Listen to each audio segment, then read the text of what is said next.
HR management, but specifically speaking about the planning, recruitment, and selection process. So first is planning. Workforce planning is the process of deciding what positions the firm will have to fill and how to fill them. This process is also known as employment or personnel planning. This aims to identify and eliminate gaps between the employer's forecasted workforce needs and the current employees who might be suitable for fulfilling those needs. This involves planning for all future positions, from maintenance clerk all the way to a CEO. The next is succession planning. Succession planning is the ongoing process of systematically identifying, assessing, and developing organizational leadership to enhance performance. More specifically, it's a process of deciding how to fill executive jobs. And I thought an example of this is that, if you guys don't know, I work at Northwestern Mutual downtown, and we recently just had our new CEO, Tim Guerin. He came in this year as the CEO. And so there was a succession plan with the old CEO, John Schlifsky. And so the whole succession plan was those two working together, John working with Tim, which over like a couple years they started. And it's really just the plan of transferring the company into Tim's hands in a way that he knows how to continue on and still be successful. And next is workforce planning, the strategy behind it. So the strategy, a concept that mentions how, for example, entering new businesses, like changing activities, influence the type of positions to be filled, and the employee skills that are relevant. For example, I work in the meeting and events department at Northwestern Mutual. So if they were to decide to outsource for somebody to plan their meetings and events, then my skill, would no longer be as relevant to the company if they decided to outsource and no longer use their department for meeting and events. And the basic steps for this process, for the workforce planning strategy, involves first reviewing the business plan and workforce data.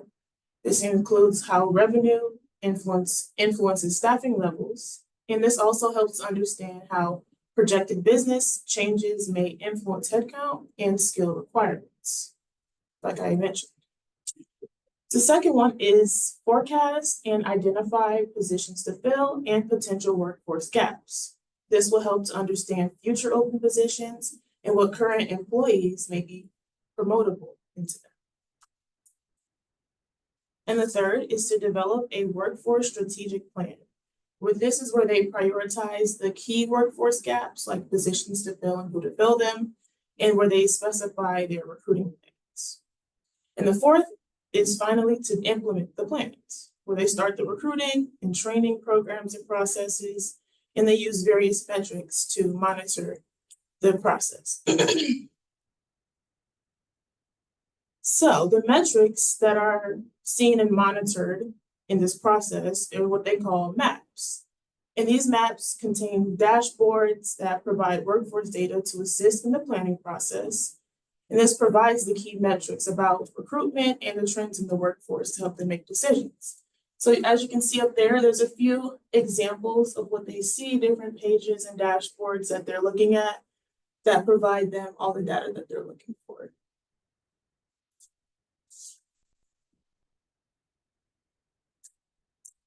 So the metrics and the data gathered from the map systems allow for firms to then forecast their workforce needs and labor demands. And forecasting is the basic assumption about what the future will be in regards to personnel needs. And so the basic tools in the forecasting process are one, trend analysis. This is studying a firm's past employment needs over a period of years to predict future needs. For example, computing the number of employees at the end of each of the last 5 years in each subgroup, like sales, production, and administrative, to identify the trends within each subgroup. The second is ratio analysis, which is a forecasting technique for determining future staff needs by using ratios. Usually ratios are between some casual factor like sales volume and the number of employees required, such as the number of salespeople. And the third is a scatter plot, which is a graphical method used to help identify the relationship between two variables, like the relationship between sales and staffing levels. And at the end of the day, all of this information gathered from the planning process, the data, the trends, the forecasts, the metrics, is then used to determine who will best fit the plan, which brings in the recruiting and the selection process.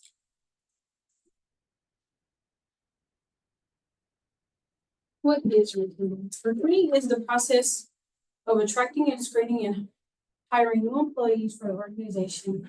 It involves creating a job description, posting job interviews, and interviewing candidates for jobs. Why is this part important?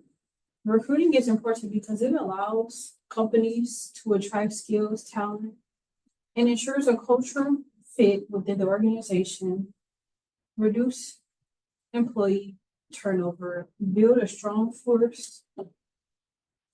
workforce, and improve their overall business performance by acquiring necessary skills and maintaining a positive employer brand. Job recruitment sites include job boards, professional networking sites, and sites for hourly jobs. Is it worth finding a job through job recruitment? Recruitment can help you find a job that matches your qualified skills, and chances are they'll find on open roles you may otherwise not even know about. Getting a recruiter's help from the outset when it comes to finding a suitable job makes sense on many levels. And in Milwaukee, they have many job recruitment fairs.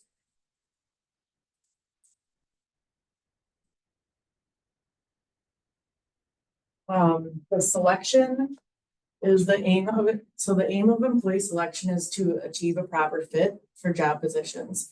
Looking for a person to job fit is matching the knowledge, skills, abilities, and competencies that are required for performing the job with the applicant's knowledge, skills, abilities, and competencies. Why careful selection is important is it improves employee and organizational performance. Your own performance is also at stake. If you fire employees who lack skills or are obstructionists, your own performance will suffer. For example, if you hire someone and it ends up not working out, it will look bad on your part. Screening can help to reduce dysfunctional behaviors at work. They can screen out people before they're hired that are not good fits. And hiring and training costs money and time. So money is wasted if the person doesn't work out. Legal implications and negligent hiring. Effective screening is important because there can be legal implications of inept selection. Violating discrimination laws is one potential legal problem. Negligent hiring is also a potential legal problem. Courts can find employers liable when employees with criminal records or other potential factors could utilize access to customers' homes or other opportunities to commit crimes. Hiring workers with such backgrounds requires proper safeguards. To protect against negligent hiring claims, carefully scrutinize information supplied by the applicant. Obtain written authorization for reference checks and check references. Save all records of information obtained about the applicant and reject applicants who make false statements or conviction records directly related to the job. There are multiple screening tests that can be utilized from cognitive, intelligence, motor and physical abilities, personality, achievement, computerized and online testing, which are most of the ones that are used. It is important to measure the reliability and validity of these tests. Consistency of scores obtained by the same person when retested with equivalent tests checks the reliability. So for example, if you give someone a test and they score X and then the next day they score Y, the test probably isn't that reliable. If it's the same test that it's administered or something similar, validity tests tells you whether the test is measuring what it's supposed to measure. So a selection test must be valid. Without proof of validity, there is no logical or legal permissible reason to use it to screen job applicants. Criterion validity involves demonstrating statistically a relationship between scores on selection procedure and job performance of a sample worker. So if those who do well on the test should also do well on the job, and those who do poor on the test should do poor on the job.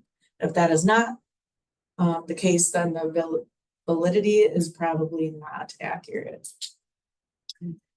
Content validity demonstrates that the content of a selection procedure is representative of important aspects of job performance. A test is a representative sample of what the person needs to know for the job, the content. Construct validity demonstrates that the selection procedure measures a construct.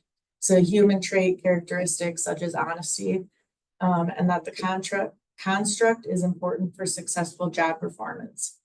Know your employment law testing and equal employment opportunity to reduce turnover. Let's give him a hand. All right, so it wouldn't be me being a professor if I didn't have some follow-up questions.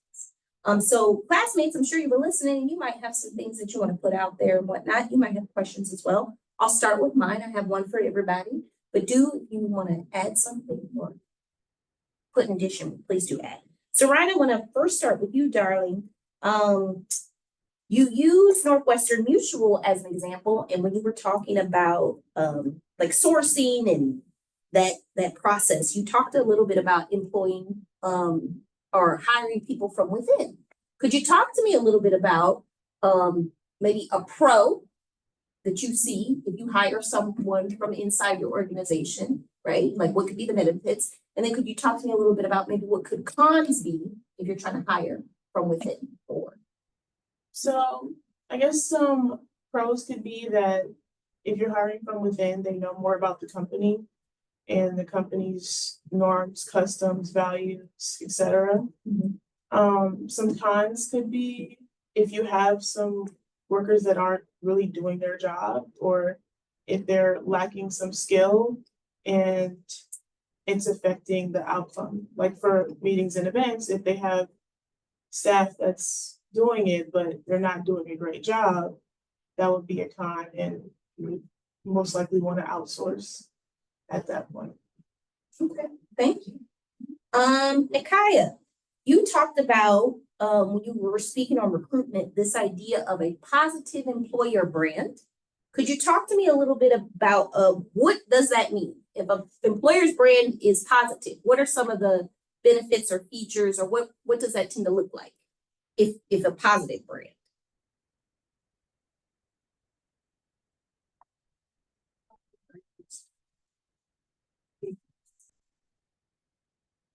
A positive brand for recruitment or like jobs? So for instance, you were talking about recruiting individuals to a job. If an employer is trying to show you what their brand is and why you should come work for them, what would be maybe some of the ways an employer shows that their brand is a good one?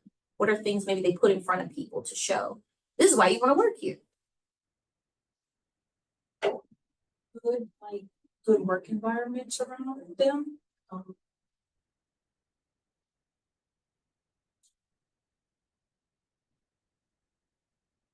Good benefits with the job. I might have seen it before. You get like bonuses with the job or. So incentives, that's what Yeah. we call it.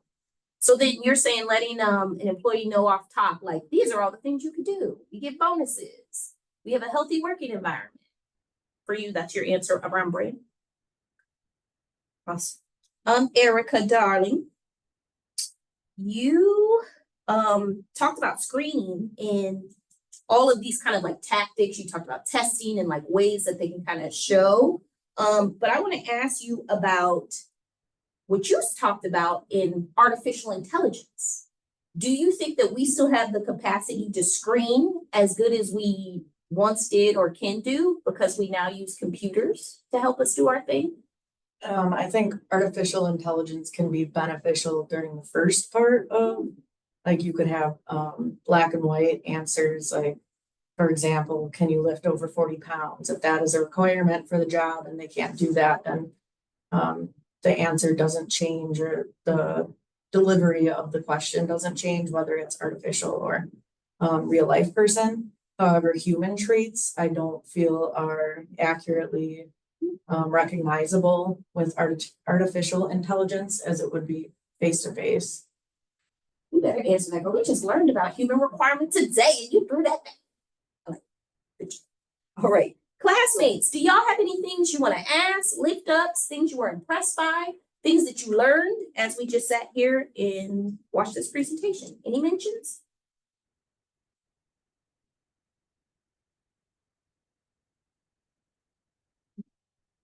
All right, friends. Well, congratulations, you did it. Clap, clap, clap, clap. Go and take a seat. Thank you so much for answering my questions. I will put up our next presentation and I'm gonna just keep the Zoom running. So Zoom, don't stop. We're still here, okay?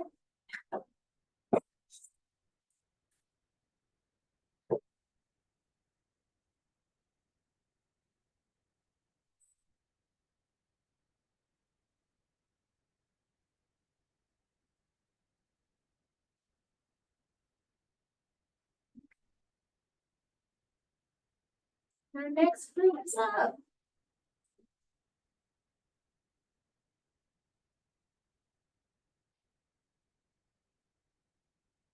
Okay.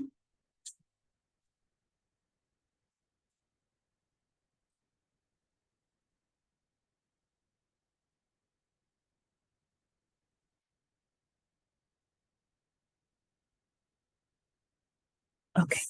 So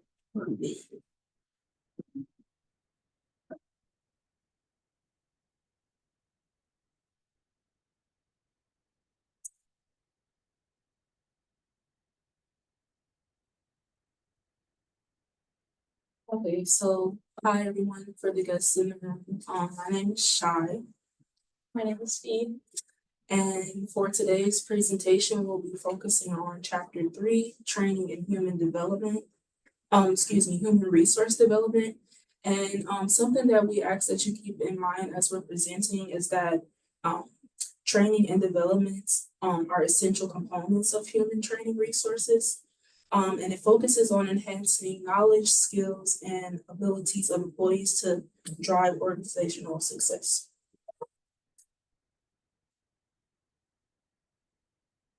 We thought it would be insightful to kind of just like give you a breakdown of some things that we'll be discussing in this presentation. The first thing is introduction to training and development, the purpose of training and development in human resources, the 5 stages of training and development, the 4 major types of training and development in human management, trends in training and development, and examples of training and development. So, the introduction to training and development. So, training and development in human resource management, also abbreviated in HRM, refers to a system of educating employees within a company. It includes instruction, distinguishing tools, and activities designed to strengthen employee performance. So if we kind of look at this matter in a historical lens view, training and development began during World War II. And during this time, the need for skilled workers were at high demands, and later on, the labor movement took place. The U.S. labor movement took place. After selecting and hiring the employee, the employer's job is to orientate, train, appraise, and take steps to retain the person. Employee development drives organizational success. When an organization truly invests in their employees' development, they can observe like spike levels of employee engagement and productivity. So, the purpose of training and development in HRM. So there are 4 reasonings for training and development. The first one, it increases the company's work productivity. It improves product of service quality. less employee turnovers, and decreased costs and errors. When managers increase their company's work productivity, employees have proper training and development to use advanced tools and technologies. Workers, I really wanted to point this out. Workers should feel confident in their abilities and not ashamed. So please keep that in mind. Improving product or services allows managers and higher position workers to share their ideas with their employees. The professional practices and tips employees gain from this can be implemented through their work to perform desired tasks successfully. Training and development has positive impacts, and it promotes like less employee turnovers. So basically that means like when workers have a strong sense of belonging, they are more likely to appreciate the company's investments towards their development. And employees will not feel the desire to leave their jobs or resign. If the workplace has highly trained employees, there's no space for decreased cost or errors. And as a result, less time is spent on resources to redo any incorrect work that was performed by the employee. So the 5 stages of training and development, the first being training needs assessment. So this is essentially a starting point where a company or a manager starts analyzing what they want their training to look like and how they want to carry it out in the future. And long-term goals for the company and for their employees should be considered here. The next being defining the objective. After completing the first step, finding the objective is essential because this is what the training will build off of for the future. The third being designing the program. This would differ from company to company depending on what field you're in. But what's important here is to make sure that the content in the program aligns with the goals and values and needs of what the company decided the needs were that were most important to them. And continuing, the 4 major, please skip this slide. Sorry. It's in there somewhere. No, you're fine. That's why we're here. So we made a little adjustment. We wanted to also focus on development and human management. So basically the development aspect focuses on improving existing skills and the overall growth of employees. Leadership and development programs assist with organizations to secure future business goals by developing a leadership pipeline. And then also we wanted to kind of take note of the soft skill training. So that's pretty much like skills that gives employees development and enhance their communication, which is very important because when you're typically working your job, you have to have like regular conversations and be able to perform that successfully. Another thing that's included is personality, skills and ethic training. So this pretty much encourages employees to be better citizens so that they can perform their job tasks more accurately. And the 4 major types of training include orientation training, which is like kind of similar to like when you were a freshman, you first came into Mount Mary, you have your orientation week, similar to that, train just for your job. Job training, this is kind of similar to orientation training, but this is where they tell you what you need to be doing, your everyday day-to-day tasks, what should be prioritized and what's kind of lower on your priority list. Promotional training is for when eventually someone will be getting promoted and moving up within an organization, just training leading up to that. And refresher training is, throughout the years, like sexual harassment trainings, for example, things like that, things that need to be done on a yearly basis. And then trends in training and development. This more recently is more mobile app trainings are more popular recently because it's just easier for everybody to get access to a laptop, a computer of some sort, especially if you're working in an office job, you have a computer right there. Retraining and reskilling in order to keep up with developing technology, whether it be with AI and that being brought into your field and similar things, and collecting employee data in order to improve old programs as well as create new ones and improve newer ones that are coming to life. And interactive programs so people can like give their opinions and see what worked for them, what didn't work for them, which I feel is also pretty important. Utilizing what's more popular with people nowadays can be helpful because it helps you train them as well as build strong workplace relationships and build that communication between employees and employer, or even just between employees themselves. All right, let's give them a hand. Oh, come on, we can do a little bit better, y'all. Come on. Yeah. There we go. Thank you, Erica. A couple new pots, we'll take it. All right. So I have a couple questions for you all. Wouldn't be appropriate if I didn't.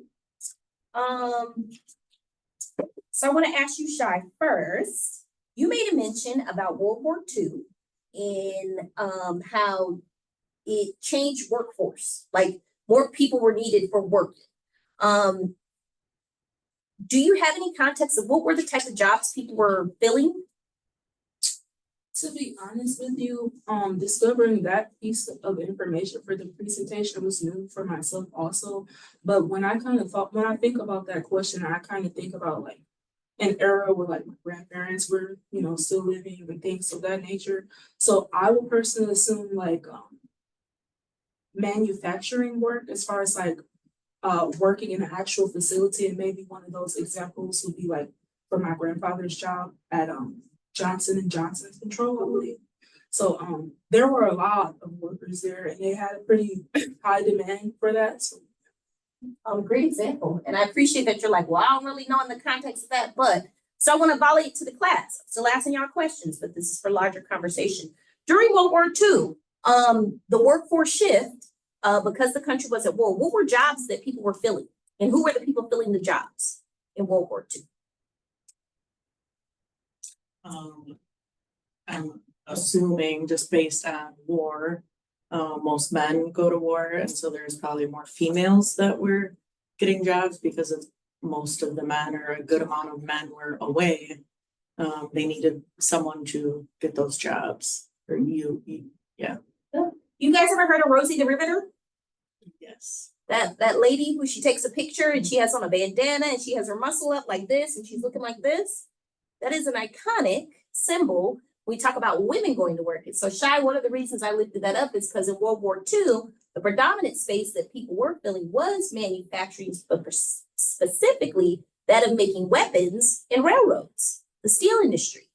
In order to fight, you need big guns and metal and materials. And so this was the first time in which it was shifting and women were leaving. I take care of the baby because what Erica said, our men were going off to war. And so women became a part of the industrialization space. It made it a little bit different though, because if we think, and I don't want to say this for all y'all, but I know me, once a month I get cramps. And so it is sometimes hard for me to do what I want. I need to eat some chips. I want to lay down. I got these cramps. However, the demand of what it was on women in the workforce, and because we were still developing as, a nation employing women, there were some definite stories around fairness and equal treatment for women.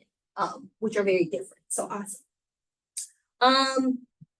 Shy, another question I have, or another mention I want to make is you had said that in training, workers should feel confident and not ashamed. Could you talk a little bit more about why you included that and what was your thought? Yeah, so my first job, I reflected on that question pertaining to myself. But my first job, I was a sales associate at City Trends. I love City Trends.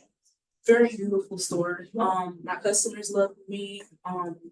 The staff loved me, but I had a poor experience, and until this day now, I don't like to talk about it, but this is a judgment-free zone. Right, safe space. Yeah, looking at different jobs, like one of my fears was always doing cash handling.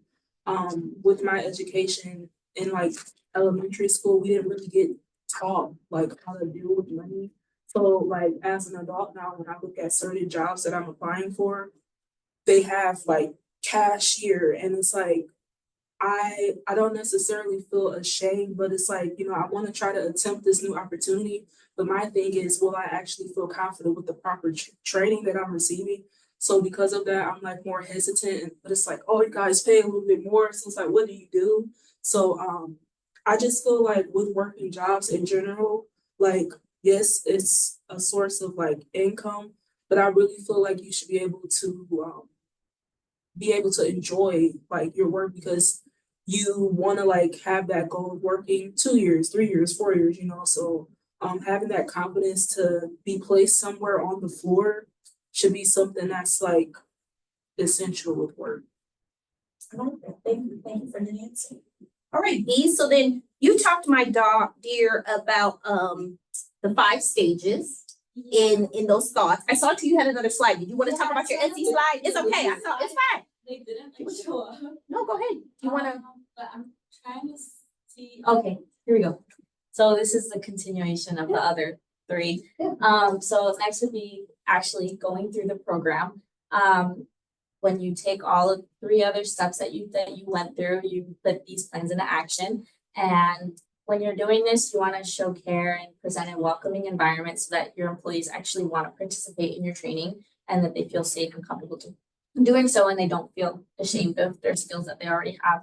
And then afterwards is evaluating and following up with your employees, like taking like an anonymous survey. It doesn't have to be anonymous, but most times it'd probably be better to make it anonymous so that people feel safe telling you, not safe, but comfortable telling you what worked for them and what didn't. And then so you can develop your program even further after that.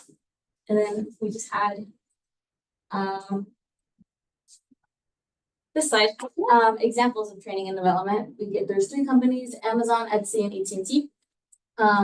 AT&T offers tuition assistance in and outside learning opportunities that help their employees grow in and outside of the company and prepare them for outside job opportunities after they may potentially leave AT&T. And Amazon provides their workers with obviously training necessary in order to perform their daily tasks, but also helps them with programs. They're like mechanical programs, auto mechanical programs, stuff like that, that will also help them in outside things. Or if something happens, like if they're on like delivering things and something happens to their truck, they know what to do. And Etsy, they have an emphasis on employee feedback. So they made this program called Sonar that collects feedback from their employees, and it's they use organizational psychology, which is just the behavior, the study of behavior in people in the workplace, and adult learning theory, which is a set of principles that differentiates an adult from a child in order to train and better the skills of their employees.